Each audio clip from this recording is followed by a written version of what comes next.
নমস্কাৰ, তোমালোকক মোৰ চেনেলটোলৈ স্বাগতম জনাইছোঁ। আজি মই ষষ্ঠ শ্ৰেণীৰ তোমালোকৰ আমাৰ বিজ্ঞান পাঠ্যপুথিৰ প্ৰথম lesson the wonderful world of science বিজ্ঞানৰ বিচিত্ৰ জগতখন পাঠটোৰ প্ৰশ্ন উত্তৰসমূহ আলোচনা কৰিম। গতিকে তোমালোকে ভিডিঅ'টো প্ৰথমৰ পৰা শেষলৈকে চাবা। তোমালোকৰ এক্সাৰচাইজ অনুশীলনীৰ 1 নম্বৰত দিয়া আছে ফিল ইন দ্য ব্লেংকছ, খালী ঠাই পূৰ কৰা। এই প্ৰশ্নত দিয়া আছে science is the knowledge acquired through, খালী ঠাইত লিখিবা তোমালোকে অবজাৰভেশ্যন এণ্ড এক্সপেৰিমেণ্ট। বিজ্ঞান হ'ল পৰ্যবেক্ষণ আৰু পৰীক্ষাৰ জৰিয়তে লাভ কৰা জ্ঞান। তাৰপাছত বিত দিয়া আছে অবজাৰভেশ্যন, খালী ঠাইত লিখিবা তোমালোকে hypothesis. And experimentation are the stages of scientific method. পৰ্যবেক্ষণ, খালী ঠাইত লিখিবা তোমালোকে আনুমানিক সিদ্ধান্ত। আৰু পৰীক্ষা, এই পৰ্যায়কেইটাৰ সমষ্টিয়েই হ'ব বিজ্ঞানসন্মত পদ্ধতি। তোমালোকৰ চি নম্বৰ প্ৰশ্নটো হৈছে উই ইট ফুড ফৰ, খালী ঠাইত লিখিবা তোমালোকে গ্ৰথ। খালী ঠাইত লিখিবা বৃদ্ধিৰ বাবে আমি খাদ্য খাওঁ। তাৰপাছত ডি নম্বৰ প্ৰশ্নটো হৈছে খালী ঠাইত লিখিবা তোমালোকে roti is mainly taken as food in Punjab. পঞ্জাৱত মানুহে প্ৰধানকৈ খালী ঠাইত লিখিবা তোমালোকে ৰুটি খায়। তাৰপাছত ই নম্বৰ প্ৰশ্নটো হৈছে দেয়াৰ ইজ, খালী ঠাইত লিখিবা তোমালোকে মেগনেট ইন এ কম্পাছ। কম্পাছত খালী ঠাইত লিখিবা তোমালোকে চুম্বক থাকে। তোমালোকৰ 2 নম্বৰ প্ৰশ্নটো হৈছে put tick mark against the correct statement, শুদ্ধ উক্তিটোত টিক চিন দিয়া। তোমালোকৰ এই উক্তিটো হৈছে we should always eat healthy food. এই উক্তিটো শুদ্ধ, গতিকে তোমালোকে বাকচৰ ভিতৰত টিক চিন দি দিবা। আমি সদায় স্বাস্থ্য ভালে ৰখা খাদ্যহে খাব লাগে, বাকচৰ ভিতৰত টিক চিন দি দিবা। তাৰপাছত বি উক্তিটো হৈছে we can live without water. এই উক্তিটো অশুদ্ধ, গতিকে বাকচৰ ভিতৰত ক্ৰছ মাৰ্ক দি দিবা। পানীৰ অবিহনে আমি জীয়াই থাকিব পাৰোঁ, এই উক্তিটো অশুদ্ধ, গতিকে বাকচৰ ভিতৰত ক্ৰছ মাৰ্ক দি দিবা। তাৰপাছত চি উক্তিটো হৈছে water falls from the sky as rain. এই উক্তিটো শুদ্ধ, গতিকে বাকচৰ ভিতৰত টিক মাৰ্ক দি দিবা। বৰষুণ হিচাপে পানী আকাশৰ পৰা মাটিত পৰে, এই উক্তিটো শুদ্ধ, গতিকে বাকচৰ ভিতৰত টিক চিন দি দিবা। ডি উক্তিটো হৈছে a suspended magnet always aligns east west.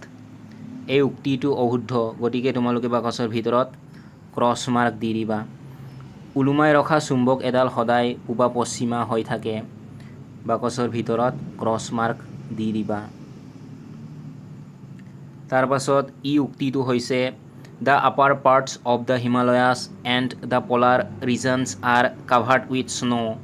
এই উক্তিটো শুদ্ধ, গতিকে তোমালোকে বাকচৰ ভিতৰত টিক চিন দি দিবা। হিমালয়ৰ ওপৰ অংশ আৰু মেৰু অঞ্চল বৰফেৰে ঢাক খাই থাকে, বাকচৰ ভিতৰত টিক চিন দি দিবা। তোমালোকৰ 3 নম্বৰ প্ৰশ্নটো হৈছে গিভ এ শ্বৰ্ট এনচাৰ, চমু উত্তৰ দিয়া। 1 নম্বৰ প্ৰশ্নটো হৈছে how does our earth look like from space. মহাকাশচাৰীয়ে মহাকাশত পৃথিৱীখনক কিহৰ নিচিনা দেখে। ইয়াৰ এনচাৰত তোমালোকে লিখিবা our earth looks like a blue marble from space. উত্তৰ, মহাকাশচাৰীয়ে মহাকাশত পৃথিৱীখনক এটা নীলা মাৰ্বলৰ নিচিনা দেখে। তোমালোকৰ বি প্ৰশ্নটো হৈছে what is the main component of compass. কম্পাছৰ মূল বস্তু কি। এনচাৰত লিখিবা তোমালোকে magnet is the main component of compass. উত্তৰ, চুম্বক হৈছে কম্পাছৰ মূল বস্তু। তোমালোকৰ চি নম্বৰ প্ৰশ্নটো হৈছে how does a suspended magnet remain aligned. ওলোমাই ৰখা চুম্বক এডাল কোন দিশত মুখ কৰি থাকে। এনচাৰটো লিখিবা A freely suspended magnet always aligns in the north-south direction.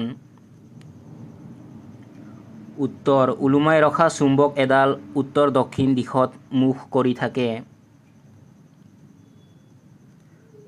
B প্ৰশ্নটো হৈছে How do sailors determine the direction of their ships at sea? নাবিকসকলে সাগৰত কিদৰে জাহাজৰ দিশ নিৰ্ণয় কৰে? এনসাৰত লিখিবা তোমালোকে Sailors determine the direction of their ships at sea by using compass. উত্তৰ নাবিকসকলে কম্পাছ ব্যৱহাৰ কৰি সাগৰত নিজৰ জাহাজৰ দিশ নিৰ্ণয় কৰে। ই নম্বৰ প্ৰশ্নটো হৈছে What are the stages of the scientific method? বিজ্ঞানসন্মত পদ্ধতিৰ পৰ্যায়কেইটা কি কি?